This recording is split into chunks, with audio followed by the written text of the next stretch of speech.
Defalza Goyeneche, Co-Vice Chair of the MAP Environment Committee and your moderator for this afternoon. Please settle down comfortably as we begin our program. May I request everyone to pause and bow your heads for a short prayer. Thank you, Lord Almighty, for this earth, our home, for the white sky and the blessed sun, for the air we breathe and the water we drink, for the towering hills and the whispering wind, for the richness and diversity of our land, and all that you have provided us.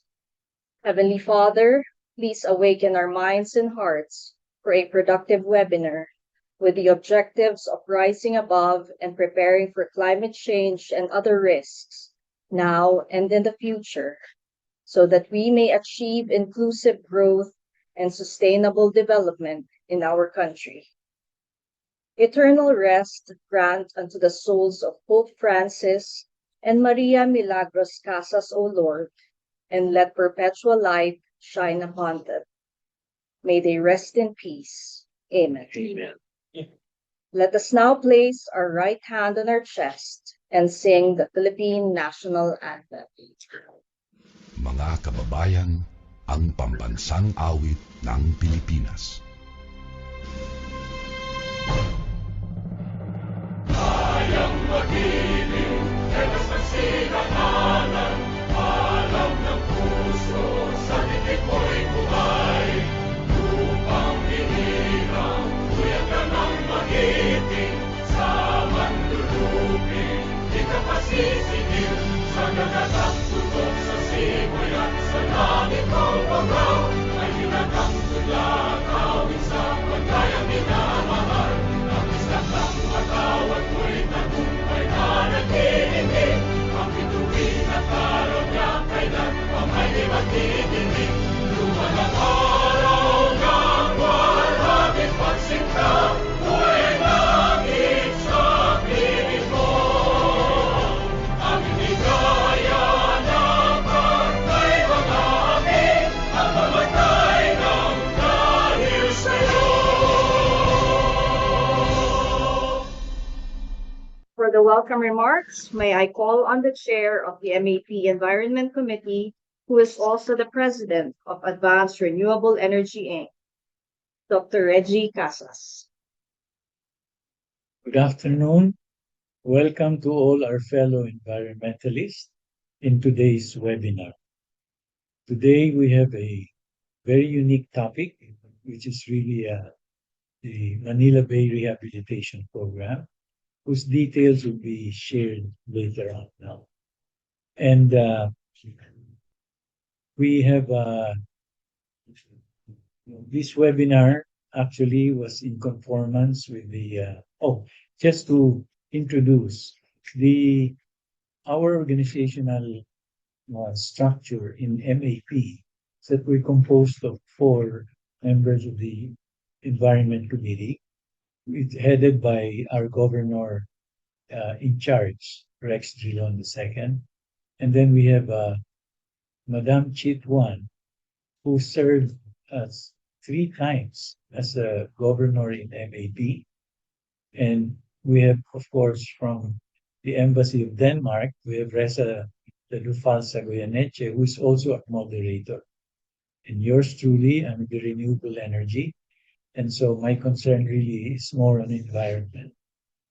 Next slide. Yes. So just as a backdrop, last year, we developed a strategy in our committee to address issues related to the environment. And we're very fortunate that we were able to sign a formal memorandum of understanding with the Department of Environment and Natural Resources, signed by then President Rene Almendras, together with the incumbent Secretary of DNR, Maria Antonia Yulo Loizaga. And that was last July 12th. And next slide. So one of the spirit of the MOU is that we are to promote the top 10 priorities of DNR.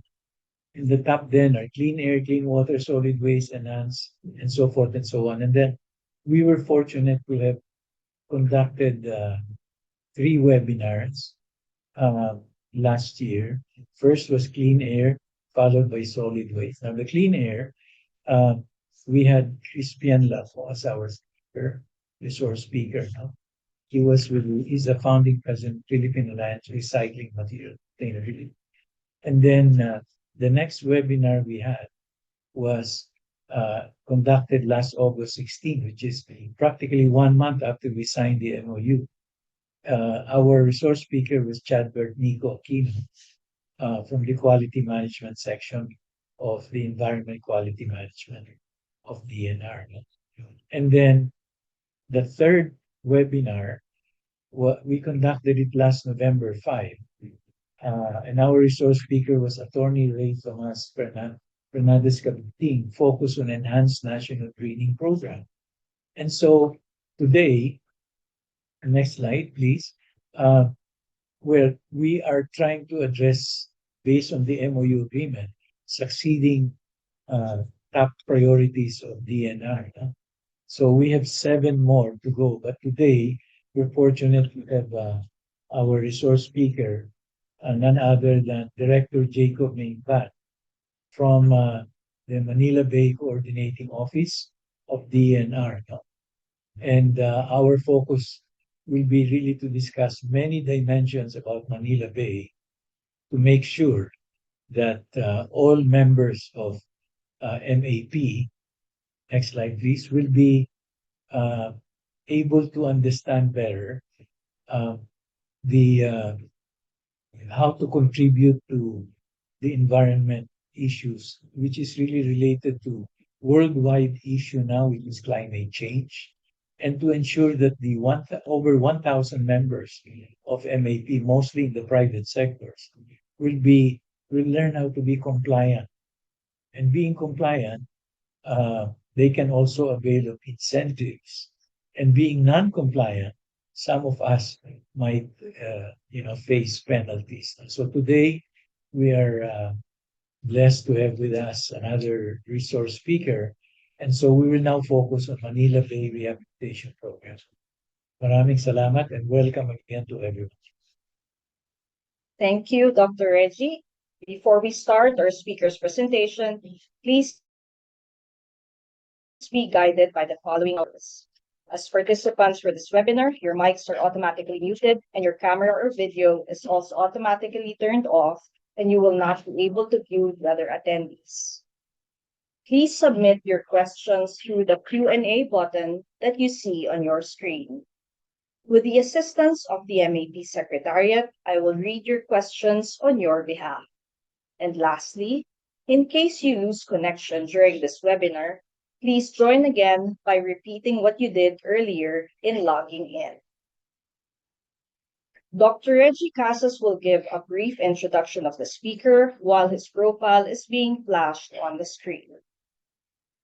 We're very pleased to introduce our guest speaker, who has been with government services for 34 long years. And since 2019 up to the present, he's been the executive director of Manila Bay Coordinating Office, and also it's a central hub of collaboration and coordination among all agencies, including all other institutions related to making sure that Manila Bay is processed. And then also, he was executive director in River Basin Control Office. He was executive director of Coastal Marine. Okay. And his educational background, very briefly, he's a graduate of De La Salle, but he had a scholarship program in New Zealand, and where he gained finally his master's in regional and resource planning, University of Otago in New Zealand, in year 2001. So dear environmentalists, this is our resource speaker now, Director Jacob F. Mainban Jr. Our speaker is given 30 minutes for the presentation. May I now call on the Executive Director of the Manila Bay Coordination Office of the Department of Environment and Natural Resources, Director Jacob F. Maimban Jr. Director, the floor is yours. Thank you, Ms. Riza, and thank you, Dr. PJ, for the kind introduction.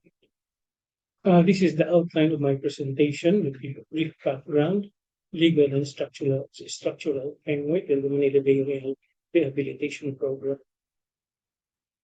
This is my first slides, which I want you to get a glimpse. This was taken in 2019 when we visited this area. This area is beside the U.S. Embassy, fronting the Rojas Boulevard. In 2019, this is the situation. There are three outfalls in the area called Padre Paura, Remedios, and Abad, and these are the level of the coliform. So for Padre Paura, that's 7.61 million, Remedios 30.4 million, and Abad 51 million. The standard of the DENR for a water to be swimmable is 100, and just imagine the coliform level in that area. So when we visited that area, we can hardly stay there for 5 minutes as the smell is overpowering and overwhelming, including this area. Wow. The Manila Bay region covers around 190 kilometers. That's from Bataan up to Cavite. And it has a drainage area of around 1.7 million hectares. There are three regions covering the Manila Bay area and three coastal areas covering the east, north, and west part. 17 River drains to the bay, coming from 8 provinces and 187 LGUs. The bulk of our population resides in Manila Bay. This is the situation in Manila Bay at the moment in terms of water quality. Of the 17 million water served population, only 24.52% are connected to sewerage system, while only 27.97% are served with sanitation services. That's why millions to billions of coliform level are found in our water systems. In terms of solid waste, only 85% of the 8 million kilograms of waste per day in NCR are being disposed of at sanitary landfills. So around 15% would end up in our waterways in Manila Bay. In terms of informal sector families, more than 233,000 resides in the waterways of the Manila Bay area, directly discharging their waste to the water. That's why in 2008 and 2011, the Supreme Court issued a mandamus order on 13 government agencies directing them to clean up, rehabilitate, and preserve Manila Bay and restore and maintain its water to SB level. The SB level is 100 mpn per 100 ml. That is fit for swimming, skin diving, and other forms of contact recreation. These are the 13 mandamus agencies. The late agencies, the DENR, the others are DILG, with their accompanying responsibility, DA, DPWH, PCG, and PNPNG, DOH, DepEd, DBM, PPA, MWSS, MNDA, and LUA.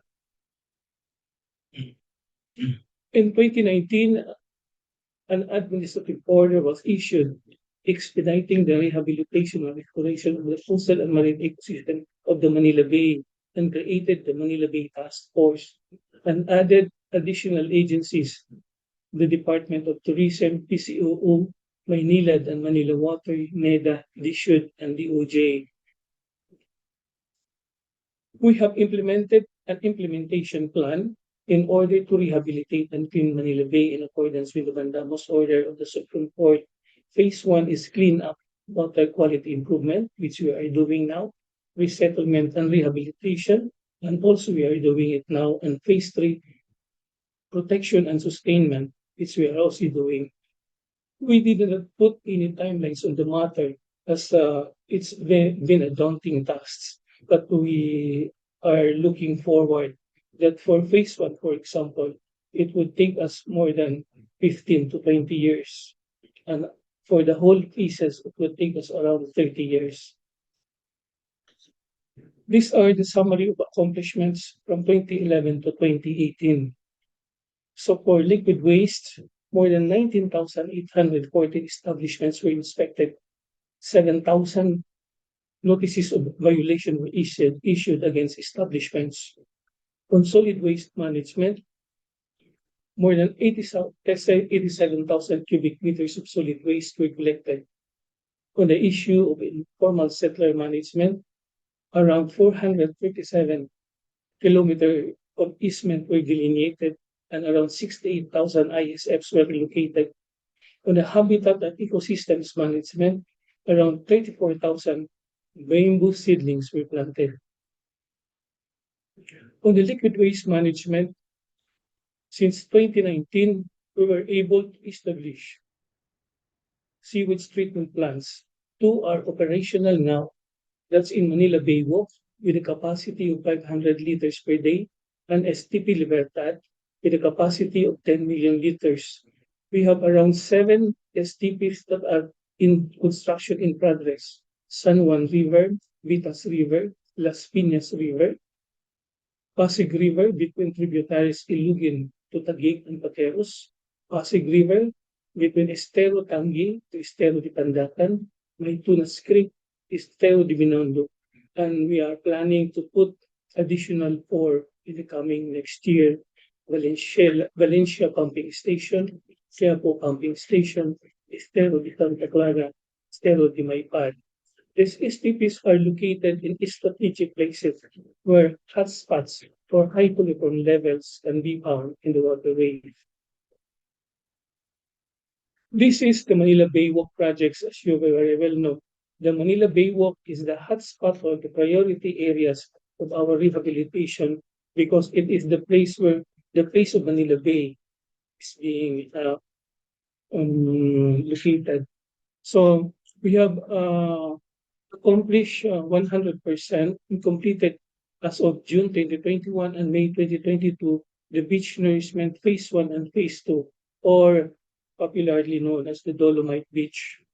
We have put up HDPE pipe at the 3 esteros, 3 outfalls, the Aura and about outfalls, and then plug illegal pipes along the seawall in the Manila Bay Walk area. Okay. The Bay Walk area has 3 outfalls with a diameter that a truck could fit in. So it's not surprising that during a long period of time, that place has become so polluted as wastewater would go directly into the 3 outfalls. So what we did is we plugged the 3 outfalls, and then we put an HDPE pipe around 400 meters going seaward, and then put interceptor going to the left, and put a sewage treatment plant near the Manila Yacht Club. That's our first intervention in the Manila Bay Walk area, and then establish the beach nourishment project. This is now the perspective of the Manila Bay Walk in terms of water quality. In 2019, that's the station 1 beside the US Embassy, the coliform level was 67.3 thousand mpm per 100 ml. Last year, 2024, it has become 350, almost at a striking distance of our standard, which is 100. For Padre Paula, in 2019, that's 7.61 million. In 2024, that's around 920. Again, for us, it's already striking distance number for our standard. And Remedios is a bit challenging, really. That's 30.4 in 2019, and in 2024, that's 3.5.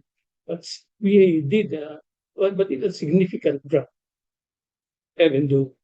But that's 51 million. That's always the highest. Um, that's the most polluted area in the Bay of Place. From 51 million in 2019, it became 23.9 million in 2024. So what we did is we put a sewage treatment plant on the right that beside the Manila Yacht Club. So when it was operational in 2020, the influent, that's the wastewater coming to the sewage treatment plant, was 8 million. And after treatment, that's the effluent, before we discharge it to the Manila Bay, it became 38,000. Yeah, because we were still starting the STP at that time. In 2021, the influent was 56 million, but the influent is very low and it is within the standard. That's 1.8 mpn per 100. And again, in 2022, you can observe that the influent is becoming higher and higher, but it become within our standard. Again, it's 1.8. And in February 2024 and April 2024, again, it is also within the standard, even though the influence is still very high. That area in that the one that we put the STP is very polluted because, as I have mentioned earlier, the three outfalls that are located there, the Patri, Power, Remedios, and Abad, where the untreated wastewater are coming in. On the issue of the Dolomite Beach, this is now the water quality of the Dolomite Beach. We have put 7 monitoring stations in the Dolomite Beach. So in 2020, when it was operational, the Dolomite Beach, the overall GU mean or the average was 3.9 million. And then in 2021, it became 8.1 thousand. In 2022, it became 2,700. In 2023, it became 2,700. And in 2024, last year, it became 1,700. That's the average um, in the Dolomite Beach at the moment.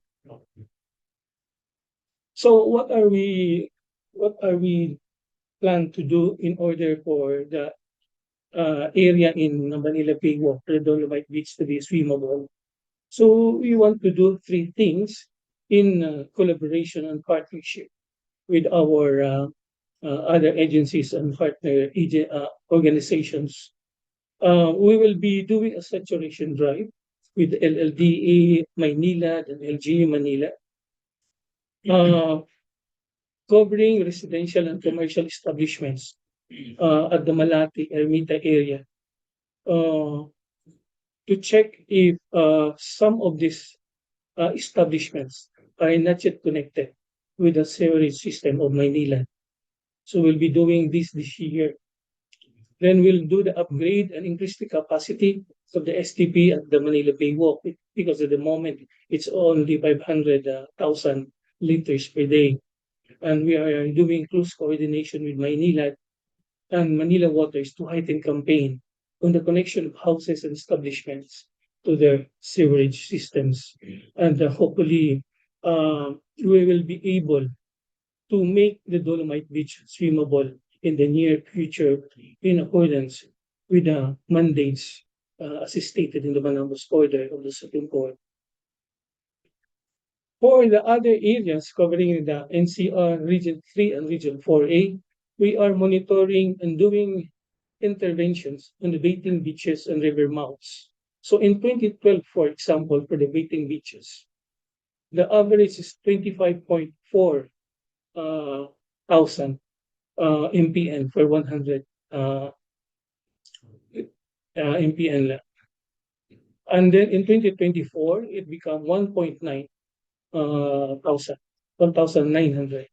So it has drastically lowered down. And at the river mouths or outfalls, in 2015, the coliform level was 256 million. That's the average. And then in 2024, it went down to 277,000. So we have inspected more than 81,000 establishments since 2011 to 2024 and issued notice of violations to more than 21,000 establishments. Wow.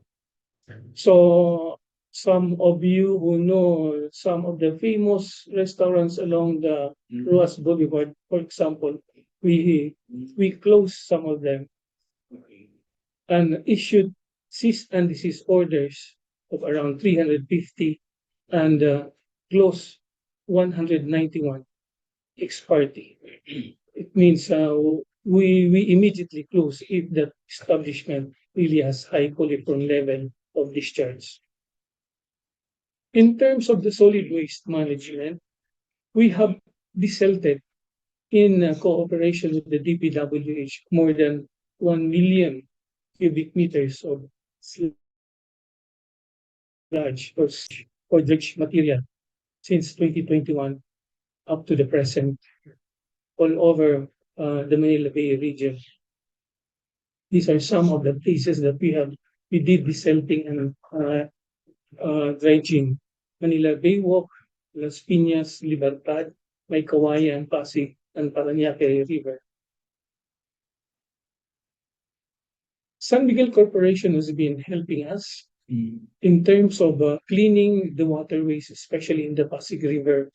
They have dredged Pasig River in June 2021 up to April 2023, dredging more than 1 million cubic meters. And in Tuliahan River, 2022 to 2020, 2020 to 2022, to more than 100 million also cubic meters of dredge materials were done by the San Miguel. On trash mitigation and collection projects, we have put silk curtains and given heavy equipment to LGUs.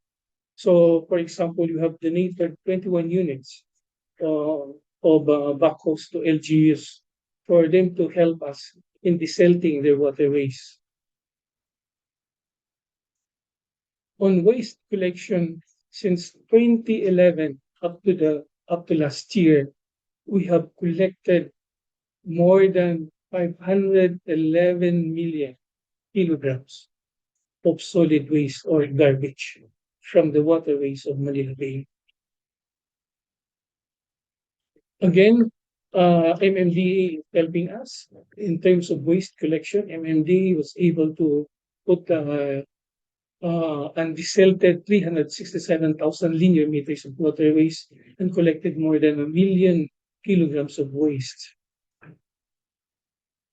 On the ISF, from 2011 to 2024, a total of 151,954 were relocated and resettled.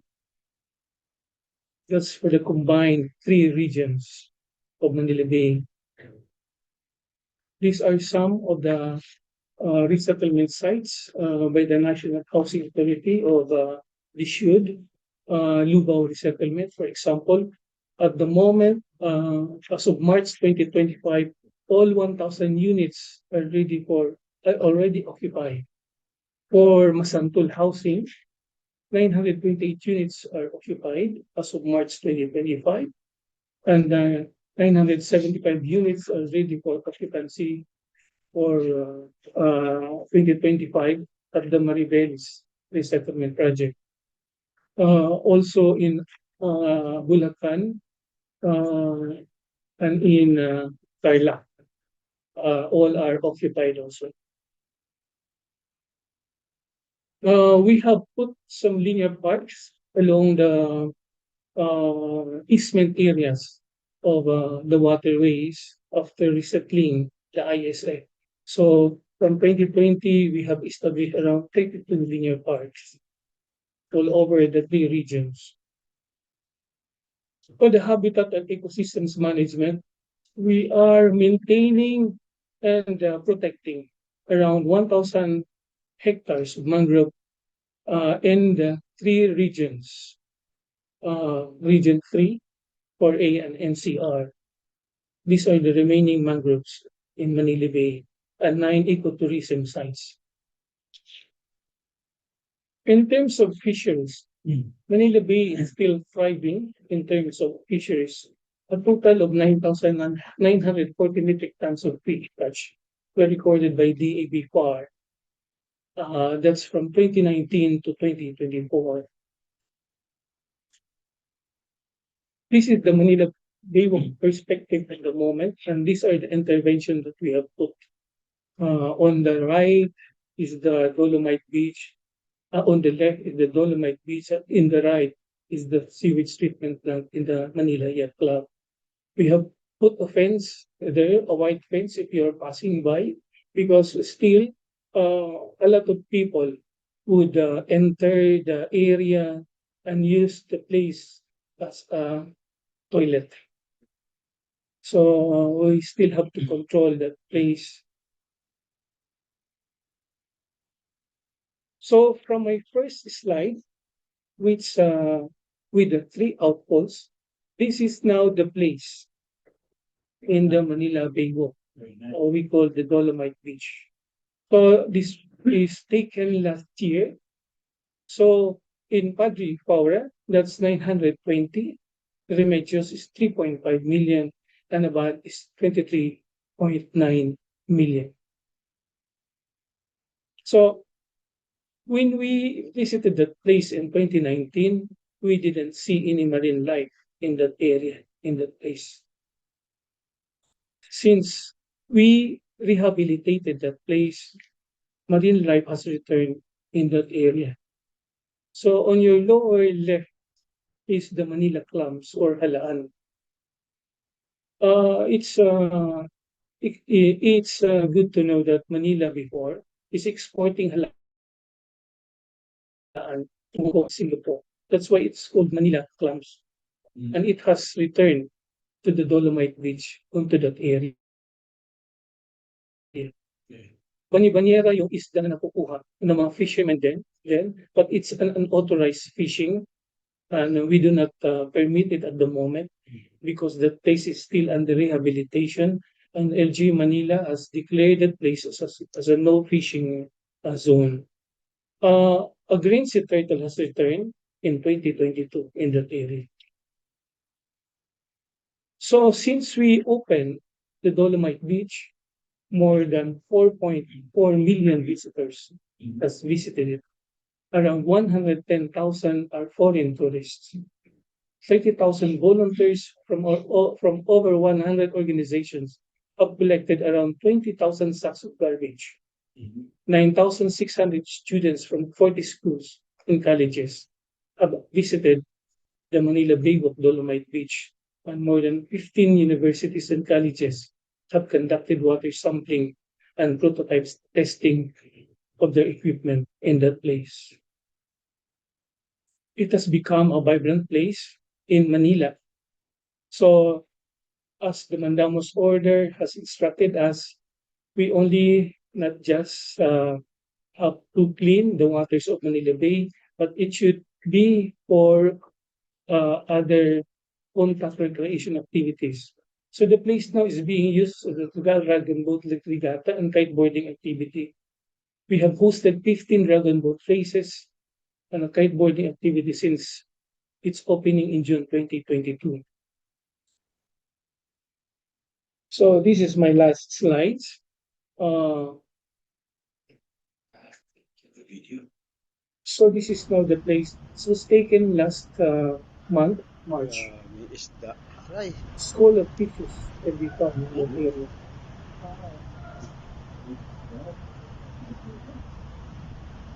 Whereas before, the place is so desolate, polluted.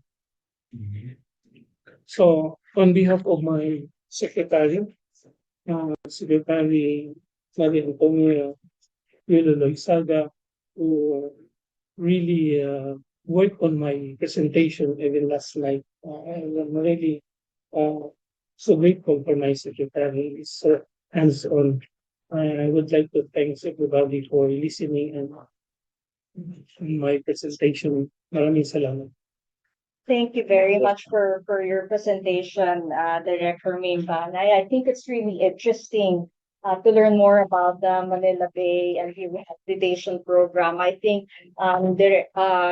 Dr. Reggie and and the other viewers learned a lot, and especially the scope covered by Manila Bay. So it's not just the Rojas Boulevard area, but it also concerns 40 million people, three regions, and 17 rivers. So I don't think a lot of people know about that. So thank you for our added knowledge. So now we will proceed with the Q&A. To our participants, please submit your questions through the Q&A button. So due to time constraints, I will just be reading your questions from the Q&A box. Okay, so let me start with a few questions. So what challenges has the BNR faced in implementing the Manila Bay Rehabilitation Program, and how did the agency address them? The main challenge really is the environment itself, the place that we are cleaning or rehabilitating, because Manila Bay is so polluted.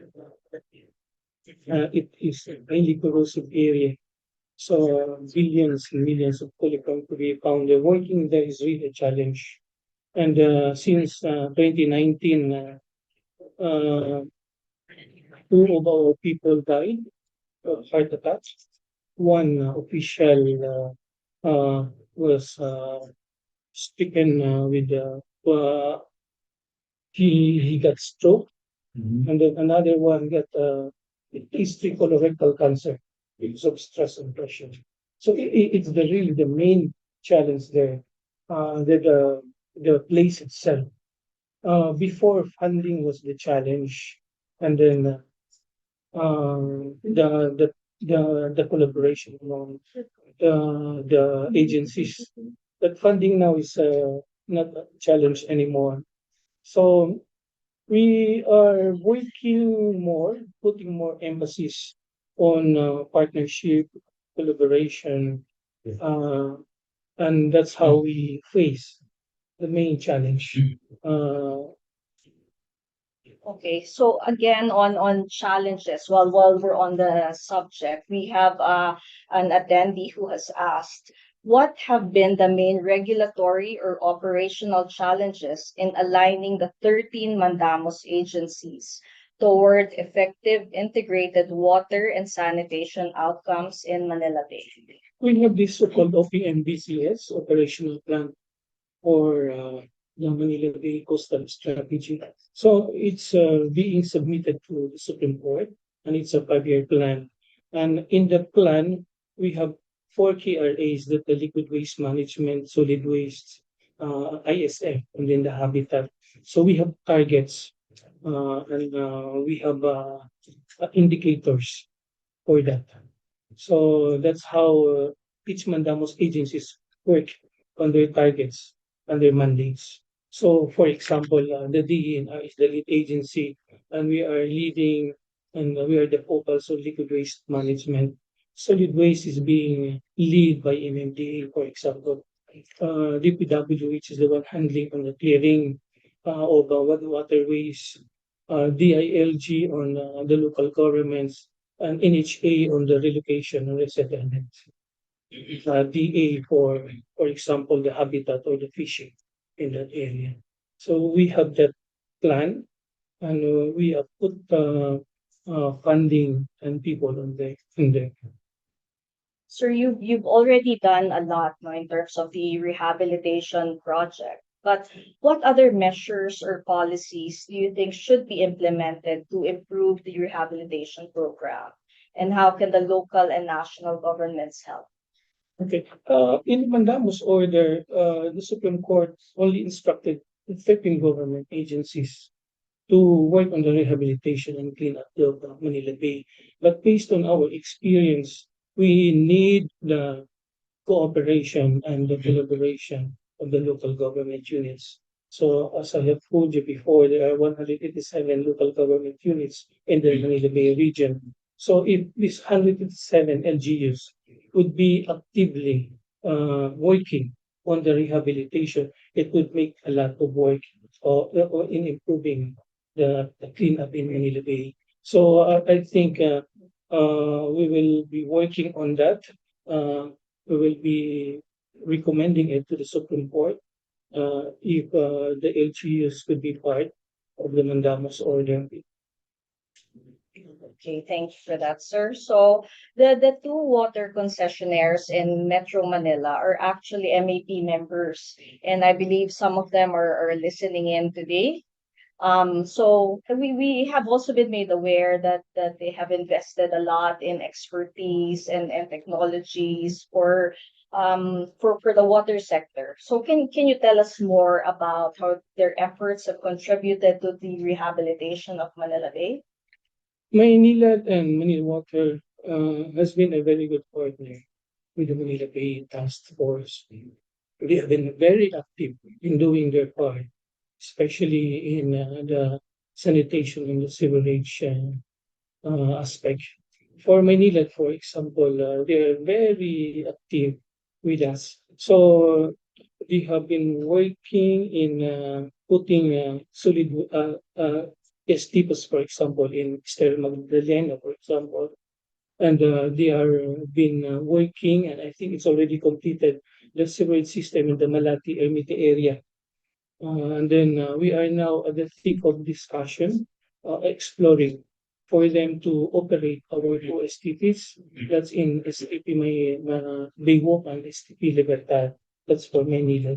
And we really thanks Manila for their active collaboration and cooperation with us. Manila Waters, on the other hand, is also very active in doing their part. I think in due time, the sewage treatment plant that is being built in Mandaluyong could be operational, and it would really help a lot in cleaning the wastewater coming from that area in Mandaluyong. So they have been always active in every cleanup in every mobilization that the Manila Bay Task Force is calling. So I'm really thankful for Maynila and Manila Waters, and hopefully we'll be doing more Yes. partnership with them. Yes. Thank you, Yes. Maynila and Manila Water. Really. So good to hear that, sir. How about the other members of MAP and the rest of the private sector? I know you've touched upon this in your presentation, but how can the rest of the private sector help in the rehabilitation of Manila Bay, particularly on environmental stewardship? We have this Adapan Estero or Adapan River program.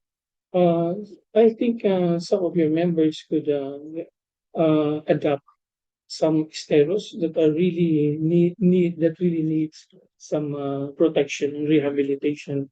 Uh, so if, for example, some of the establishment pioneer steros, so they can adapt that steros, might as well. So they can clean that stero, put some linear park, for example, and we can be of help in that kind of approach. They can reach us, and then we'll do some discussion on how we approach that. So that's one of the best way to really help in cleaning the waterways of Metro Manila. For example, in Metro Manila, we have more than 300 stairs waterways. So that's a lot. So, but if one of your members, for example, could adopt one, so that's less than one. So if 10 of your members can adopt 10, so 10 estates will be protected and rehabilitated. So, So we have questions from our audience. I will read out the questions from one of my favorite female lawyers, Attorney Jo Christine Celera. So, given the current STPs under construction, are there any plans or feasibility studies considering decentralized or modular wastewater treatment systems for faster scale up, especially in unserved LGU areas?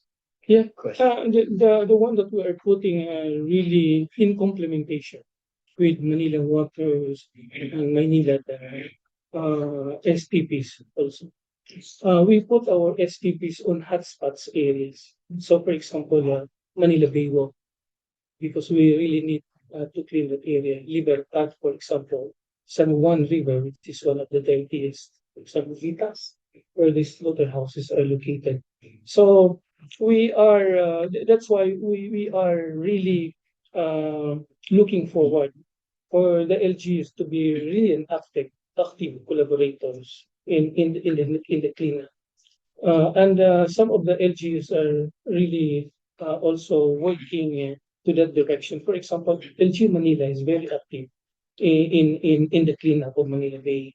They have put this TPS Mandaraga in the Manila Privo area and doing cleanups every day. So, but that's correct for attorney to have a comprehensive, a holistic approach on how to do the sewerage system in the whole Manila Bay area. And we are doing and looking into that direction already. Okay, sir. So let's take another question from another attendee. How are LGUs, since we're talking about LGUs, so how are LGUs being incentivized or supported to comply with their wastewater mandates under the Mandamos? Is there a compliance index or performance monitoring framework? Yeah, for the LGUs, the DILG is giving them award. That's galing po. Giving them incentives and recognition for doing rehabilitation and cleanup in the area at the barangay and at municipal and city level, and every year recognition on the part of the LGUs. Okay. So how has community engagement shaped project implementation, especially in areas involving informal settler relocation and sanitation access? Yeah, that's the most challenging at the moment, actually, the ISF, because there's a lot of factors for the resettling and relocation to be successful. First, you need to have a viable place for relocation, and then second, you need to give the the ISF their livelihood, and then you need funds for that. According to NHA, for family to be relocated, around 500,000 is needed for that. So that's really a big amount. And the government has no funds that much that can really resettle or relocate the ISS. Okay, since you mentioned financing, let's go to the question on financing. What innovative financing models like ESG bonds, blended finance, and PPPs are being pursued or explored to support large-scale wastewater infrastructure and ensure sustainability post-rehabilitation? Yeah, at the moment, the government is funding the STPs, but that is not that much. And the two concessionaires are putting funds also in their sanitation or sewerage system. Um, I hope the private sector could help us on that area because the private sector is very much an expert on that field. So, as I have told you before, if a private sector, for example, has put up or adapt and stair and as a part of their corporate social responsibility and put an STP in that area or other interventions that clean that stair, it's really a good approach. Uh, so that's what is happening now at the moment. We are still looking for a novel approach that that would put more funding. In the legislative arena at the moment, there are bills that are being put forward. So one bill that would help in the sustain mail in the intervention of the Manila Bay Rehabilitation is the Manila Bay so-called Bill on the Manila Bay Authority. So it's like the BCDA or the SBMA, wherein that authority is a regulatory entity and has the power to collect and earn, and then would use that income in the clean up and in the improvement of the Manila Bay area. But still, it's still a bill. Okay, I'll go back to Attorney Celera's other questions. So, how are data and digital tools like SCADA and GIS being used to monitor liquid waste and STP performance? Yeah, we are using the GIS technology, and we do that monitoring on a regular basis. So we put that in GIS format, and we have that in our website also. So, and then on easement delineation, for example, we use surveying equipment, RTK or drones and like that. Okay. How are circular economy principles such as water reuse or resource recovery being considered or encouraged in the rehabilitation of Manila Bay? Yeah, we're doing the water reuse at the moment in Sleepy Bay, for example. We have put up reverse osmosis in that area, in our STP, and we use the water in flushing the toilets and in watering the plant. And we are looking forward to use some of the materials garbage in recycling and in, for example, making bricks that are being collected. And some of the woods that we gathered, the floating woods that we gathered in the Manila Bay area, we used to donate it to the schools, and they are using it in their schools for some furnitures.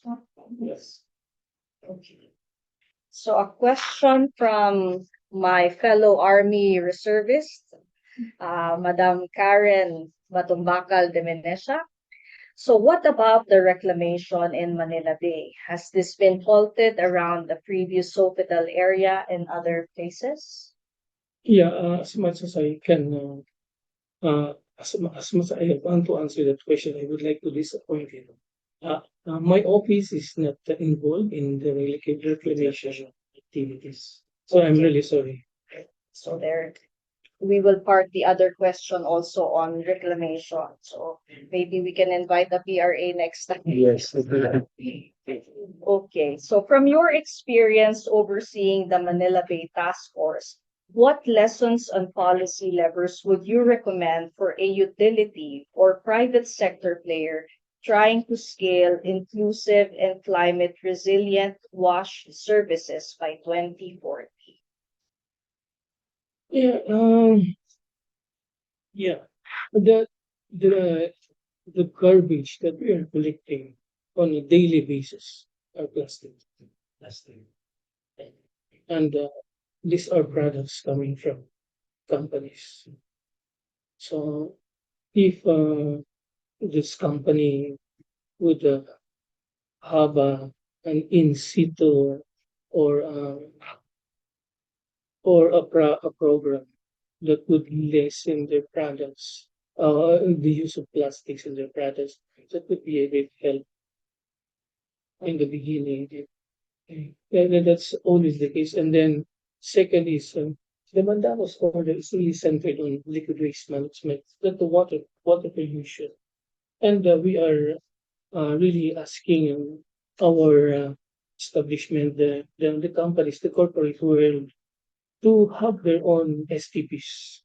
If they don't have STPs, they should really connect to the sewerage system of Manila waters and Manila water. So that in a few years, significant decrease of the pollution in the water will be seen, unless that such thing would happen. I think it would be a long haul in really coming up with a clean or standard water in the Manila Bay. So, for example, in the Manila Bay Walk area, so we have reached this 1,700 polyphone level from millions, but still it's not swimmable because the standard is 100. And we have been analyzing where is the gap. So our analysis is the gap is that at the Malate Ermite area, there are still establishments that are not connected with the sewerage system of Maynila, or some do not have STPs. When we rehabilitated that area in the Manila Pivot, we have plugged more than 20 illegal discharge pipes. So that's coming from above.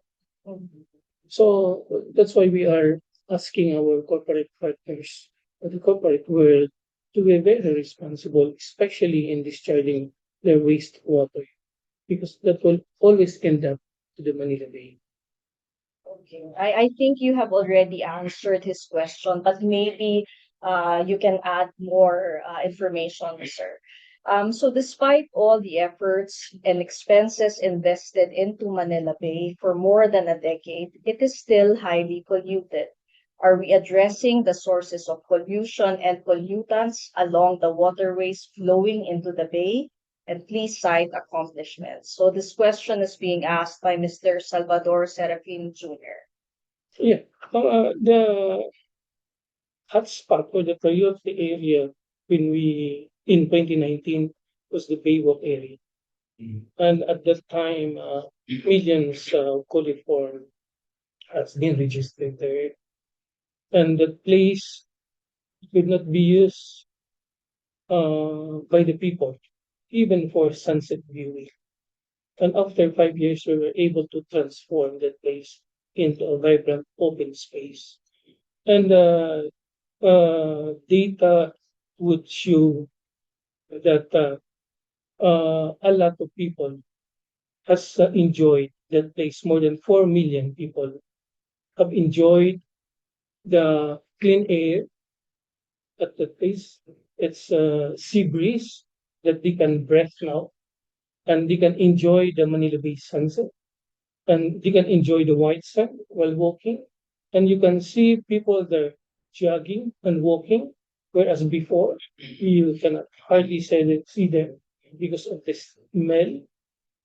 That's one of the improvement that we can give you. Okay, Manila Bay is 1.7 million hectares and 17 rivers and more than 300 streams. So we cannot just clean that in one setting. Okay, so that's why we are putting STPs, for example, in hotspots area, and putting linear parks and cleaning the place and sustaining it and relocating, resettling ISF families.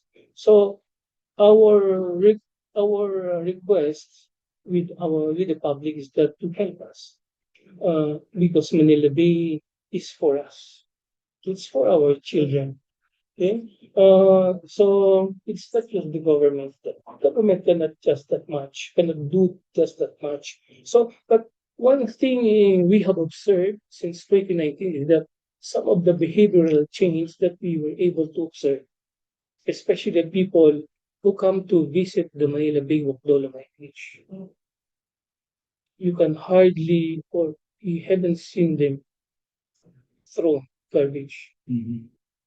And they have appreciated and recognized what we have done in that place. And well, we have received some criticism before, and we are happy to be criticized. Why? Because we were able, or all of us was able to put Manila Bay for the consciousness again of the Philippines. We have forgotten Manila Bay. That's why it became so polluted. It became so desolate. But it's connected to our culture, to our being Filipinos. Our history is connected with Manila Bay.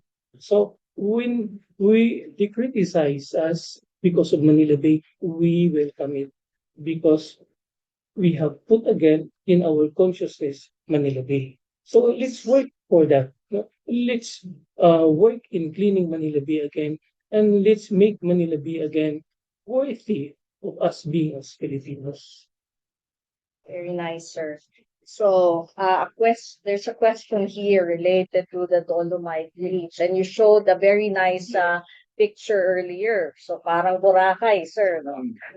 So many of us are eager to experience swimming at the Dolomite Beach. Do you have any idea when it might be deemed safe and open for public swimming? Yeah, actually, some people are really swimming in that area, but it's still not within the standards, and we really would ask them not to swim. Last Holy Week alone, we admonished some people not to swim, but they really swim. Okay, the standard is very strict. That's the APA standard, 100 mpl per 100 ml, and it's now 1,700. So give us more time and please help us. We are um, putting the gap. We are identifying the gap, and I think, and we think we are analyzing, and we are working now with Manila, LD, and EMB, and LG Manila in doing saturation drive in the Malati Ermita area. So in due time, that place would be swimmable because marine life has returned. You can see the marine life has returned. Okay. If the water is so polluted, marine life will not return. Okay. But there are beaches in the other Manila Bay areas, for example, in the Region 3, that are swimmable, and also in Region 4A. So these are beaches that are swimmable and within the standard. But we would like to see that the Manila Baywalk area, the Dolomite Beach, would be swimmable in the near future with your help and our help. I think we have last two questions. Do we have other questions? I Okay, have so, okay, sir. I'll just finish these last two questions. How can we ensure that the rehabilitation program is inclusive, especially in addressing the needs of marginalized communities living near Manila Bay? Yeah, that's a really a challenging aspect of rehabilitation. But as much as possible, we really try to be inclusive and really give opportunities for the marginalized sector to be included in the rehabilitation work. So, for example, on the fishermen, so the KRA4 or the habitat management is the one handling the, and still Manila Bay is still as a fisheries, as a vibrant fishery activity. So fishers can still do their fishing activities there. And even in the Dolomite Beach, they do some fishing, although it's tourist fishing. So that's why we are protecting our mangroves, the remaining mangroves, so that the spawning ground, which is the mangroves, could be maintained. That's for the fishermen. Okay, we have provided employment uh, through the Estero Rangers program or River Warriors. So more than 3,000 are being employed in the rehabilitation of Manila Bay. And these are from the marginalized families. NHA and DSUD is working on the resettlement uh, program, even though the funds from the government is really limited. So little by little, slowly but surely, we're doing our part in the government. But our government can only do so much. That's why I hope the private sector could really help us in the rehabilitation. So what steps, this is the last question from my end before I translate you. What steps are being taken to improve the appreciation of the public about the importance of the rehabilitation program? Yeah, one thing is that education really that would help behavioral change on the part on everybody. Okay. So that's why in the Mandamus order, DepEd is part of the Mandamus agencies. Uh, so part of the curriculum of DepEd is about the environment. So and we are with working with DepEd for the curriculum in environment on the Manila Bay, especially in the Manila Bay region. And I think there are significant improvement on that because almost 10,000 students have visited that place as part of their um, lakbay-aral. For example, in Cavite, Bulacan, Pampanga, and a lot of students really are happy to see what happened to this to that place, you know. And it's part of the approach. It's the consciousness, you know, for us, you know, to to to be inculcated in us to appreciate our environment, our heritage. Thank you for that. And over to you, Okay. Dr. I have one Reg. final question. Um, this is my deep concern after listening to your presentation. It turned out that Manila Bay is very low compared to the 8 provinces, like Bataan, Bulacan, Pampanga, Nueva Ecija, Rizal, Cavite, Batangas. My point is, why can't each of the province contain their waste instead of allowing it to flow down to Manila Bay? Why can't they make use of their lake to treat to contain their waste instead of going to Manila Bay? In other words, shouldn't that be part of uh, government provincial responsibilities? Because all of these 8 are excreting their waste down to Manila Bay. Now there are 16 other cities in NCR that I understand because they don't have lakes or facilities to contain their waste, water waste. But these provinces can contain it. They don't have to let it flow down to Manila Bay. That's my point. Yeah.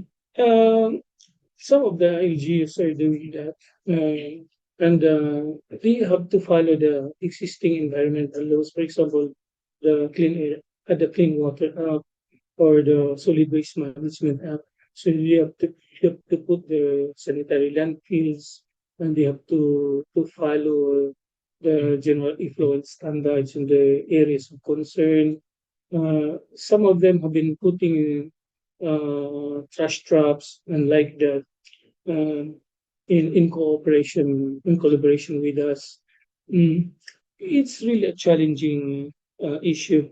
When Habagat would come, so floods would occur, and then with that, the trash.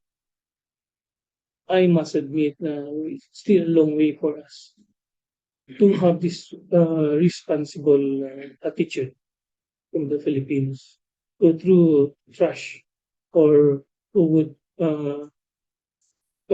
through wastewater every now and then everywhere and would end up in Manila Bay. It's still a way to go from us, you know, coming from the LGUs and everyone else. One thing is the lack of funding, for example. So, for example, some of the LGUs now in Central Luzon, even in Region 4A, they are planning to put STPs, and we are helping them. So, for example, Bacoor this year would be putting STPs in Cavite. So, some in Region 3 also. San Fernando putting their own STPs. That these are LGUs who have money, but some LGUs don't have money. for that.